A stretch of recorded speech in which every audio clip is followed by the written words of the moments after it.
एक क्रांतिकारी देशभक्त थे सरदार भगत सिंह। नमस्कार दोस्तों, मैं हूं विपुल और आप देख रहे हैं आरके शॉर्ट्स। तो अमर शहीद भगत सिंह को हमेशा एक क्रांतिकारी देशभक्त के रूप में जाना जाता है, लेकिन वे इसके अतिरिक्त एक उच्च कोटि के अध्ययनशील विचारक, कलम के धनी, दार्शनिक, चिंतक, लेखक, पत्रकार एवं महान विभूति थे।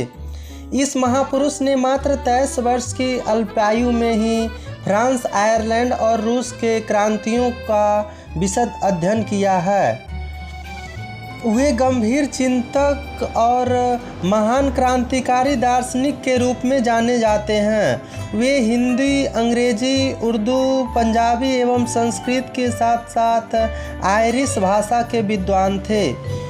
उन्होंने अकाली और कृति नामक 2 पत्रों का संपादन भी किया था। इतना ही नहीं, वे साहित्य सृजन व दल के सारे पर्चे, पोस्टर्स एवं पम्फलेट्स आदि स्वयं बनाते थे।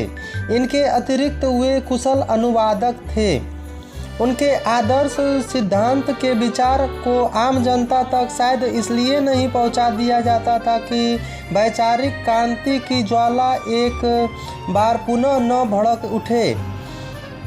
शहीद आजम भगत सिंह ने लाहौर षड्यंत्र केस के समय अदालत में जो विचारोत्तेजक बयान दिए एवं उसके साथ ही उन्होंने जो लेख व पत्र लिखे, उन्हें गोपनीय दस्तावेज समझकर राष्ट्रीय अभिलेखागार में छिपा कर रखा गया है। आदर्श विचारों के लिए समर्पित वे मनुष्य द्वारा भारत का मनुष्य रक्त बहाए जाने में घोर विरोधी थे।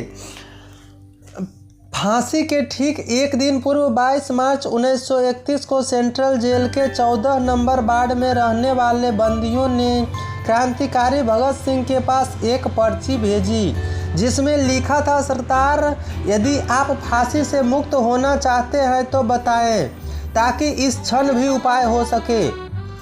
इस पर्ची के उत्तर में उन्होंने अत्यंत संयत, शिष्ट, शालीन, संतुलित होकर मर्म स्पर्शी विचार दिए। वह दुर्लभ दस्तावेज है। उन्होंने पत्र लिखा, साथियों, जिंदा रहने की कुदरती ख्वाहिश मुझ में भी होनी चाहिए। मैं इसे छिपाना नहीं चाहता, लेकिन मेरा जिंदा रहना मशरूत है। मैं कैद या पारबद्ध होकर जिंदा नहीं रहना चाहता। मेरा नाम हिंदुस्तानी इनकलाब पार्टी का निशान बन चुका है और इनकलाब पसंद पार्टी के आदेशों और बलिदानों ने मुझे बहुत ऊंचा कर दिया है। इतना ऊंचा कि जिंदा रहने की सूरत में इसमें ऊंचा में हरगिज नहीं हो सकता। आप मेरी कमजोरियां लोगों के सामने नहीं है, मगर मैं फांसी से बच गया तो वे जाहिर हो जाएंगे और इनकलाब का निशान मध्यम पड़ जाएगा। हाँ, एक विचार आज भी मेरे दिल में चुटकी लेती है, देश और इंसानियत के लिए।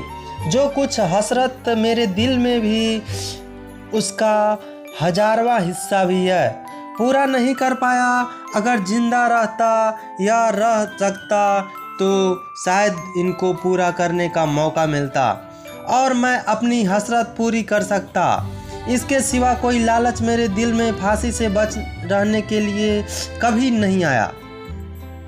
संसार भर के सारे जेल नियमों के विरुद्ध 23 मार्च 1931 को सुबह के बजाय शाम ही भारत के कार्ल मार्क्स सरदार भगत सिंह को फांसी घर में बुलाने का आदेश दिया।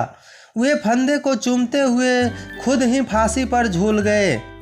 ब्रिटिश शासन ने हिंसा भड़कते एवं हुकूमत की विरुद्ध क्रांति सुलगने के भय से शव को चोरी छिपे फिरोजपुर के निकट सतलुज नदी के किनारे पेट्रोल छिड़ककर आग लगा दी और अधजली अवस्था में नदी में फेंक दिया। क्या इससे वे उनके अमर विचारों को जला या बहा पाए? हरगिज नहीं।